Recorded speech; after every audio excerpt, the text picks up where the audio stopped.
How does Robert Adams' theory address the problem of evil and suffering in the world? Have you ever wondered how a loving God can allow suffering and evil in the world? This question has puzzled many and is at the heart of Robert Adams' modified divine command theory. To understand his approach, we first need to look at what his theory entails. Robert Adams offers a twist on the traditional divine command theory.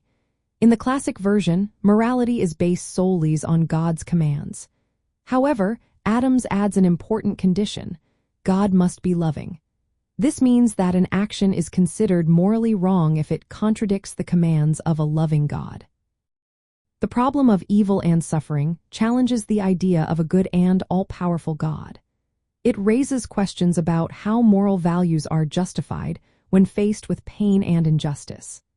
Adams' theory provides a way to tackle this issue. He argues that the existence of evil and suffering does not negate the idea that morality is grounded in God's commands, as long as we view God as loving. In this framework, just because God allows suffering does not mean that God endorses or commands evil. Adams emphasizes that the concept of wrong is linked to what a loving God would command. If God were to command cruelty, it would contradict the nature of a loving God. Therefore, any suffering or evil present in the world is not a result of God's moral commands but exists for reasons beyond God's direct influence.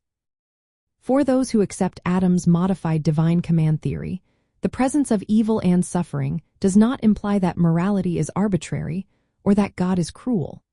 Instead, it suggests that moral wrongness is defined by what a loving God would not command. This perspective allows for a broader understanding of suffering, which may include human free will or natural processes that are not directly related to God's moral directives.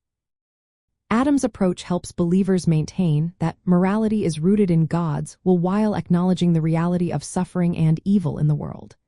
It shifts the focus from questioning why God permits suffering to clarifying that God's commands are inherently loving.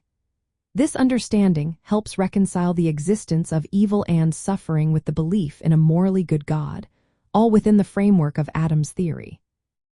In essence, Robert Adams' modified divine command theory addresses the problem of evil and suffering by asserting that morality is based on the commands of a loving God. This means that evil and suffering are not the result of God's commands but exist for other reasons. The theory provides a stable foundation for ethics and morals, even in a world that experiences suffering.